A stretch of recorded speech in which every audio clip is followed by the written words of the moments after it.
আচলতে এটা মানে ঐতিহাসিক ক্ষণ বুলিয়ে ক'ব লাগিব কাৰণ কিয় জুবিনদাৰ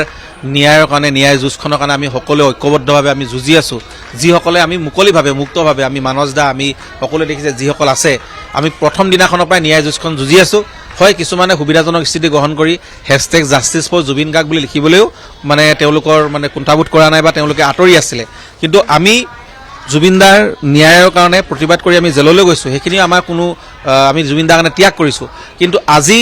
যি চাৰ্জশ্বিট দাখিল হৈছে সেই চাৰ্জশ্বিটত আমি যিকেইগৰাকীক আমি দোষী বুলি আমি কৈছিলোঁ আমি তেওঁলোকক গ্ৰেপ্তাৰৰ দাবী জনাইছিলোঁ আজি কিন্তু তেওঁলোকক দোষী বুলি ইতিমধ্যে কিয় সাব্যস্ত হৈছে এইটো কাৰণে চাৰ্জশ্বিটত তেওঁলোকে হত্যাকাণ্ডটো গোটেই অভিযোগনামাত তেওঁলোকৰ নাম উল্লেখ কৰা হৈছে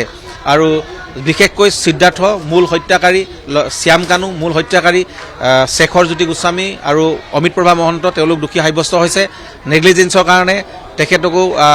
105 ধাৰা লগাইছে আমাৰ সন্দীপন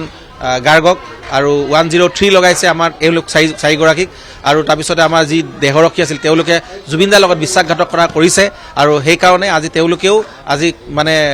তেওঁলোকৰ গোটেইকেইটা গোচৰে আচলতে নন বেলেবল হয় আৰু তেওঁলোকে জামিন নাপায় এইটো স্পষ্ট কথা এইখিনিলৈকে যে আগবাঢ়িছে অকণমান বুকুখন আজি ক'ৰবাত নহয় ক'ৰবাত মানে ডাঠ হৈ আছিলে অকণমান আমি সান্তনা লভিছোঁ আৰু মুখ্যমন্ত্ৰী ডাঙৰীয়াই যি ধৰণে কৈছিলে যে হত্যা হৈছে জুবিন গাৰ্গৰ হত্যা কৰিছে আৰু এই হত্যাক কেইগৰাকীক আজি অসমৰ ৰাইজৰ মাজত চিনাকি মানে স্পষ্ট হৈ পৰিছে যে এই কেইগৰাকী হত্যা আছিলে কিন্তু এটা কথা যে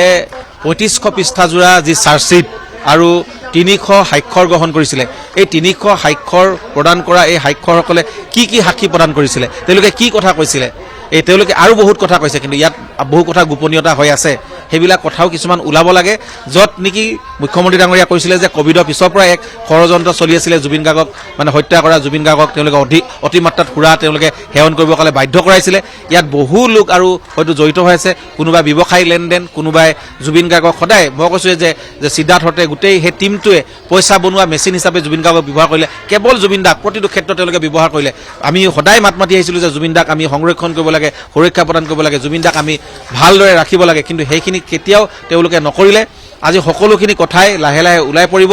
মই কৈছোঁ নহয় যে যিবিলাকৰ যি সত্য সেয়া কেতিয়াও লুকাই নাথাকে সত্য এদিন ৰাইজৰ মাজত দেখা দিবই কিন্তু আমি যিখিনি কথাই চিঞৰি আছিলোঁ সেই কথাখিনি ৰাইজৰ চিঞৰ আছিলে ৰাইজৰ বুকুৰ প্ৰতিধ্বনি আছিলে ৰাইজৰ বুকুৰ প্ৰতিধ্বনি লাহে লাহে লাহে লাহে আজি এখোজ আগুৱাই গৈছে আৰু দেখিব এদিন নহয় এদিন আমি ন্যায় পামেই কাৰণ কিয় জুবিন গাৰ্গ ঈশ্বৰ পুত্ৰ হয় সেই ঈশ্বৰ পুত্ৰগৰাকী সকলোখিনি দেখি আছে আৰু ভগৱানে সকলোখিনি দেখি আছে আমি আজি তাৰিখলৈকেও আমি শান্ত থাকিব পৰা নাই এইটো কাৰণেই আমি স্বাভাৱিক হোৱা নাই আমি শুব পৰা নাই খাব পৰা নাই কাৰণ কিয় জুবিন দা আত্মাই খেদি আছে যেতিয়ালৈকে জুবিন দাই মানে ন্যায় নাপায় তেতিয়ালৈকে কিন্তু জুবিন দাও আত্মা শান্তি নাপায় আৰু সেইদিনাখনলৈকে আমিও শান্তি নাথাকোঁ আৰু সেইকাৰণে জুবিন দা ন্যায় পাবই লাগিব আৰু আমি আহ্বান জনাম কঠোৰৰ পৰা কঠোৰতম শাস্তি পাব লাগিব কিন্তু আজি ন্যায় যুঁজখন শেষ হৈ যোৱা নাই ন্যায় যুঁজখন আমি ঐক্যবদ্ধভাৱে আৰু যুঁজিব লাগিব আৰু যিসকলে ইতিমধ্যেই যে এই ন্যায় যুঁজখন যুঁজিবৰ কাৰণে তেওঁলোকে অকণমান ক'ৰবাত মানে হেৰি কৰি চলিছে অৱহেলা কৰিছে তেওঁলোককো কৈছোঁ যে ওলাই আহক যিদিনাখনলৈকে জুবিন দাই ন্যায় নাপায় আমি সেইদিনাখনলৈকে লাগিব #জাষ্টিছ ফৰ জুবিন গাৰ্গ আমি লিখি থাকিব লাগিব আমি সেইটো বন্ধ কৰিলে নহ'ব কিন্তু হয় আজি এখোজ আগবাঢ়িছে সেই বুলি কিন্তু আমি পিছুহুকি আহিলে নহ'ব আমি এই ক্ষেত্ৰত চৰকাৰৰ মুখ্যমন্ত্ৰী ডাঙৰীয়া আমি ধন্যবাদ জনাইছোঁ তেওঁক কথা কোৱাৰ দৰে তেওঁ আজি গোটেইখিনি কাম কৰি দেখুৱাইছে ইয়াৰ পৰৱৰ্তী সময়ত ন্যায়পালিকাই কি উচিত ৰায়দান প্ৰদান কৰে সেয়া সেই ক্ষণলৈ আমি বাট চাম আৰু সেই ক্ষণটোৰ কাৰণে আমি কিন্তু যুঁজিও থাকিম